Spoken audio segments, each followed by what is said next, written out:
This time the topic's gonna be a little bit about content again. I'm getting some traction on my content right now, but I want to kind of spice things up and involve a little bit more of my life. So I'm gonna try and share as much as possible about my life, my experiences, and then I'll try to somehow format it into some content I can use for Threads, because that's the platform I really like and I'm trying to kind of get established there. I really like it. I like the format. So let's go. Let's see.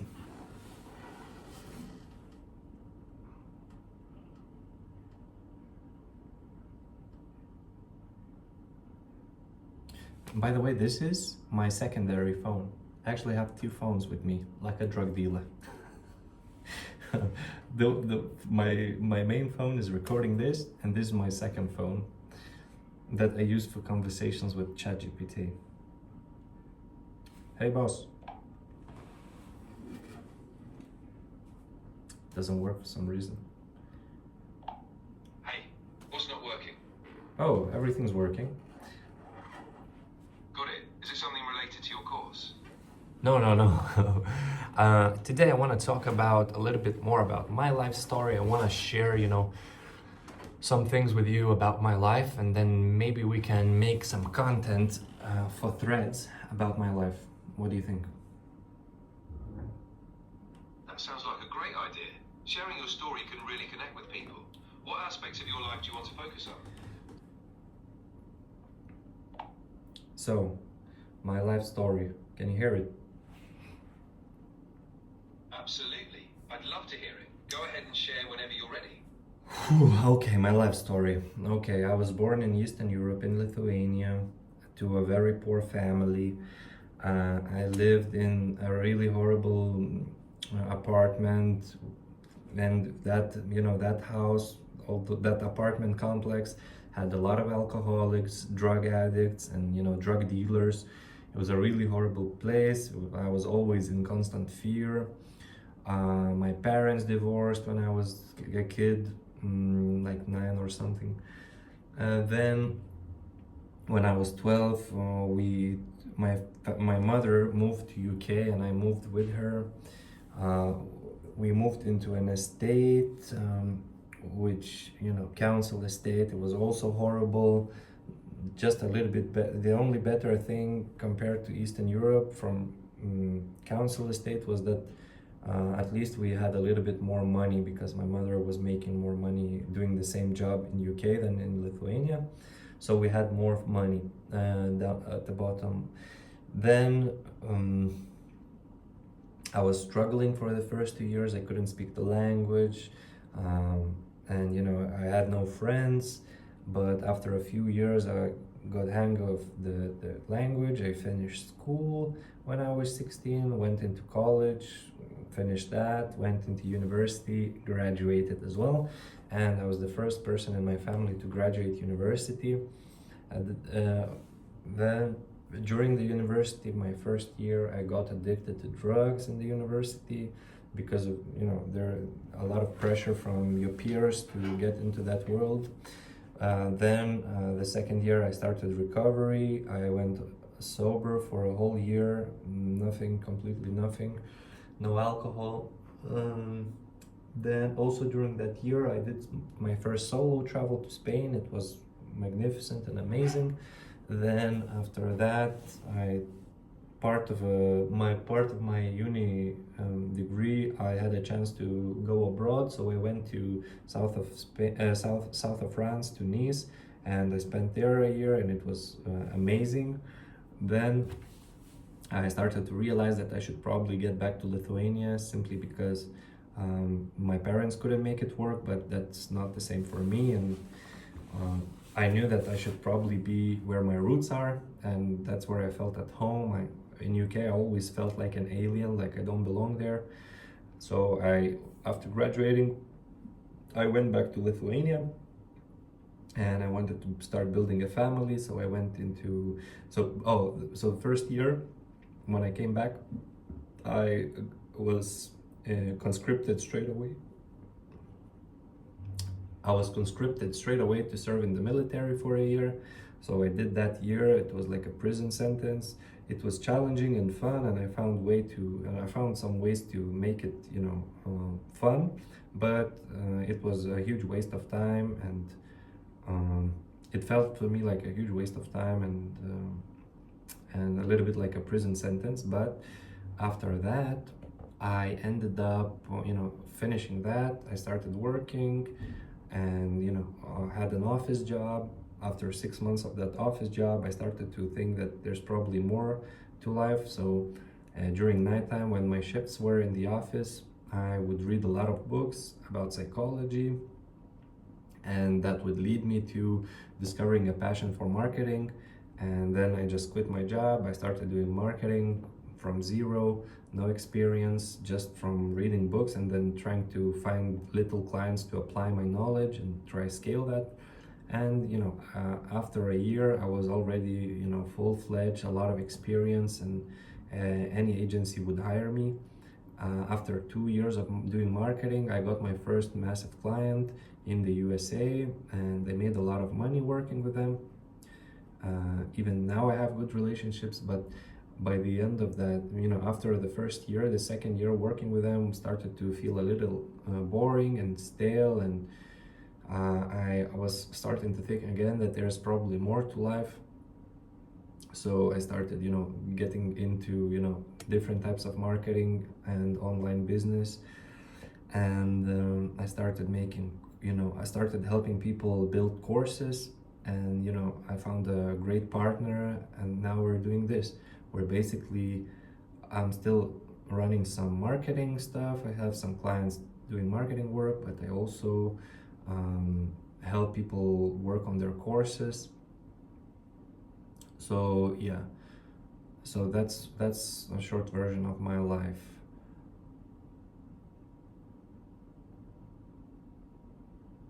Thanks for sharing all that. Your story's really compelling, with lots of resilience and growth.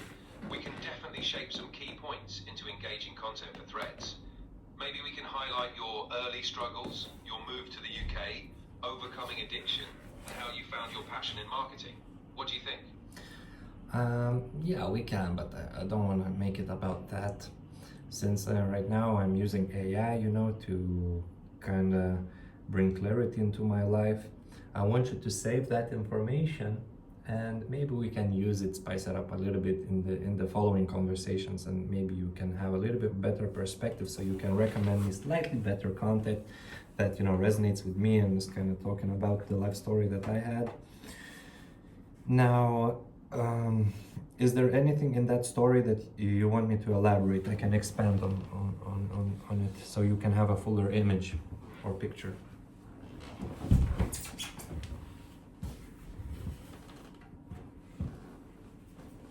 Thanks for that. If there's a particular part of your story you'd like to explore more, like your transition into marketing or your experiences with AI, let me know. So you need to prompt me. You need to ask me questions. Of course. What inspired you to start reading about psychology and marketing during your night shifts? So it all started when I started recovery from drug addiction, simply because drug addiction really messed up my psychology, messed up my brain, and I had to find a way to fix all of that damage. And so I had to start from zero, so I started looking into psychology, self-help, and kind of trying to work out my mental psychology. And I got to that point, I got to that passion simply out of a need to fix myself. I didn't want to go to any psychologists, I didn't want to go to any psychiatrist, I didn't want to take any medicine. I wanted to fix it myself, since I was the one who did all the damage as well. So, and I managed to fix quite a lot of it. I probably will never be able to fix it fully, because it's a decision I made, and the consequences of that decision will stay for me for life. But I think I managed really well, and I made that event. I really did something from that. I flipped that event to be useful to me. So I found so much lessons and value that I used all that to propel my life forward, definitely. That's a powerful shift. Turning that experience into a drive for self-improvement is impressive. How did you first apply what you learned from psychology to your work in marketing? So the first things were, I was doing a lot of, I already knew a lot about emotions, and I realized that, marketing, it's basically, looking at the emotions that a person might feel and connecting that emotion to some kind of a solution. And so that was my first, marketing advantage, the fact that I really understood people's emotions well, simply due to reading a lot of material on it and kind of experimenting with myself, identifying what works for me. So I had a lot of reference points, and I use that in my marketing. All the concepts of marketing are always, I look at it from that emotional perspective, and it seems to be working really well for me.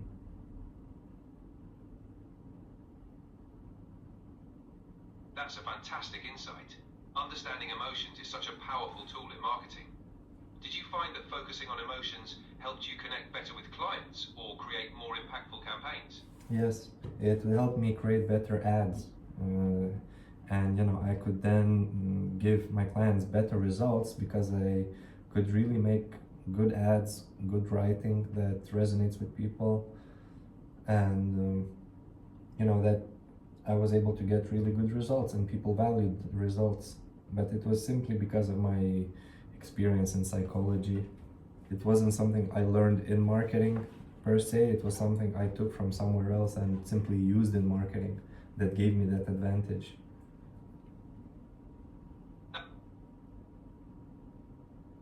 Absolutely. It's amazing how skills from one area can be so valuable in another. Have you found other ways your personal experiences have influenced your approach to business or marketing? Not really. My experience with poor parents really shaped my experience of what's possible in the world, and the references are some of the worst references I ever had. So I had to really look into other people's lives and find references as further as possible away from what's in my close circle, my family and my friends. Like, there were no references for success around, or the success was kind of, it's a different success. So for my family, success probably was going from extreme poverty to kind of average life. But for me, that's not a success for me. I'm not happy about, going from poor to average. It's not success in my definition. So I really had to look away. Had to look for references far away from my family, because there were none, and I did find some. And I'm completely different person, because I look up to people in my life that are not my family, but I feel like they're closer to who I want to be than my family. And I learn how they make decisions, and I try to emulate that, and it's definitely working in my life much better than what I took from my family. That's a powerful approach. Looking beyond your immediate surroundings for role models can open up so many possibilities. Have you found any specific individuals or experiences that really inspired you on your path? Yes, that client that I had in USA, they had extremely empowering mindset, and they were, really pushing for everything is possible, everything is possible, there is nothing that's impossible. And we did some really impossible things there, working together, and it taught me, that really you just have to trust yourself, and that nothing is impossible, and that was extremely powerful to me. I actually learned, I'm not just, it's not like I'm thinking that it's not possible. I experienced impossibility, I experienced miracles. I experienced getting something done that was impossible before. So for me now, I already have those references. It empowers me quite a lot. That's incredible. Having that first-hand experience of achieving the impossible must give you so much confidence. How do you think this mindset has influenced the way you approach your current projects or your goals with AI and marketing? I don't know exactly how it's influencing. It's just making me trust the process a little bit more and always think about what else I can do, how else can I improve it, and make it and maximize what I'm doing. Make more of what I'm doing, maximize what I'm doing. Yeah, I just don't settle for anything right now. Like anything that I get, I don't settle for it. Always looking for more, always looking ahead. That's a great mindset to have. Constantly striving for improvement and not settling can lead to amazing growth. Is there a specific area you're focusing on improving right now, either with your course or your personal development? So right now I'm looking to write better content, right, on Threads. I want to relate to people more, I want to attract more attention, I want to engage with people more. That makes sense. Writing relatable and engaging content is key. Maybe we can draw from your life experiences and your journey with AI to create posts that resonate deeply with your audience. How do you feel about Let's try something. Let's try to incorporate small parts of my life journey into my threads. And my threads need to have an outcome that drives people towards my mission, right? And my mission is to help people find purpose in life, find what they value, and move in that direction so that they could achieve, financial freedom, that they could achieve good relationships, and they could achieve their most desired dreams by using self-coaching. And I provide the method for self-coaching in my school community, and it's the only I do this method, it works for me. You cannot get it anywhere else, just in my school community. You could probably change it and make it your own, but I work on it every day, and I'm developing it to be the best it can be for everyone.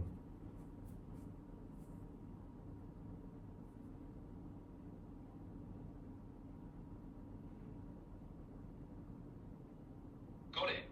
To incorporate your journey into a thread, we could start with a pivotal moment from your life, then tie it to how self-coaching changed your path. What moment do you think would resonate most with your audience? So my audience is, me a year ago when I had some clients. I had a client. I was making a lot of money, but I was not happy. I was bored, and I was looking for something more in life. And my freedom was quite restricted. So I was looking for a way to get back to targeting stuff that actually valuable to me, which is flexibility, freedom. So, that's my target. Somebody who already makes some money, who is, have clients, but they're still not at that, level of flexibility or freedom where, they're actually happy.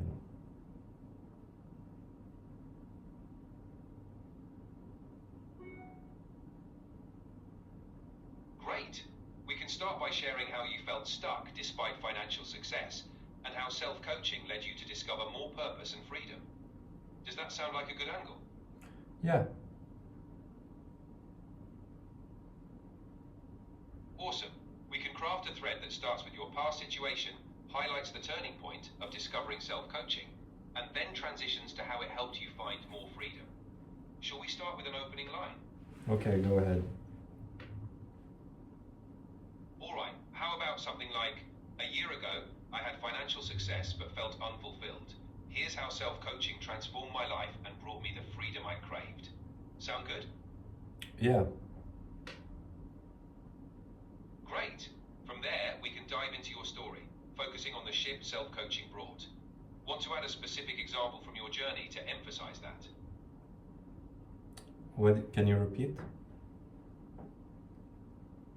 Sure. We can dive into your story, highlighting how self-coaching transformed your life. Do you want to include a specific example from your journey to emphasize that transformation? No, I don't know. What do you mean by specific example? No problem. I meant Write something like a moment when self-coaching helped you overcome a challenge or make a big decision. It adds a personal touch. If you're not sure, we can keep it general. Yeah, you helped me clarify that the biggest decision that's stopping me from flexibility and freedom is working with that client. So the decision that I came to was to quit, and actually take control of my life and not just hang around or wait for something. Quit, take the first step, quit. And after I quit, I ended up getting my own office. I started, getting other clients that, completely remote and don't require me to be with a client. And it was much more flexible and much more freeing. And I am in that situation right now where I'm, much more flexible, much more freer. I'm not, at that total freedom state, but I'm definitely in a better place than I was a year ago by a tenfold. Even though maybe my income slightly decreased, but the return I get on my freedom and flexibility, it's much more valuable than money for me. That's a perfect example. It shows how prioritizing flexibility and freedom can lead to a more fulfilling life. We can frame that in the thread, emphasizing that sometimes the hardest decisions lead to the greatest rewards. Ready to put it all together? Yes, go ahead. All right, here's a draft. A year ago, I had financial success but felt trapped. Self-coaching helped me realize the biggest obstacle to my freedom was sticking with a client who no longer aligned with my goals.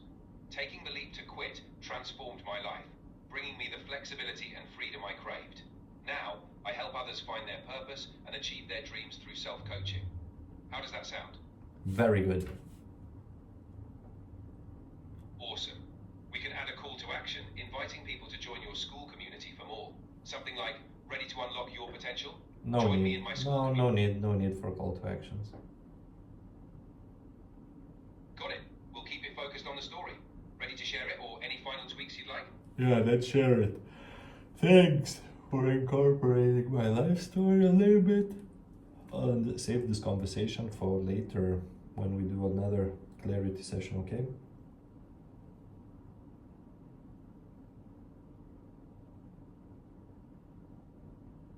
You're welcome. I'm here whenever you're ready for the next session. Bye bye. Bye. So it is done, and this is pretty great. I could never do this, but like I could do it. I would have to write out my story and then find a way to incorporate it. But this way just makes it 100 times faster for me to actually look at my life and then make content out of it, right? So perfect content idea. I'm probably not gonna copy it fully. I'll have to rework it a little bit, but it's definitely a good, perfect draft, first draft, perfect. That's what I was looking. That's how you relate. You tell your story, you look at yourself a year ago and you share that story with that guy. And if you watch the previous video, I had this clarity that, threads and social media is like a table, and you have to put something on the table, and it has to be useful for somebody. So this is how I'm thinking now. I'm putting that decision that made the change on the table for the guy who was me a year ago, working with that client and was struggling, did not know what to do. So I'm just gonna share that decision, the decision that changed and got me to this place where I am right now. So that's it. A short clarity session, more focused on content and maybe personal story, but this is how we keep moving. So thanks for watching.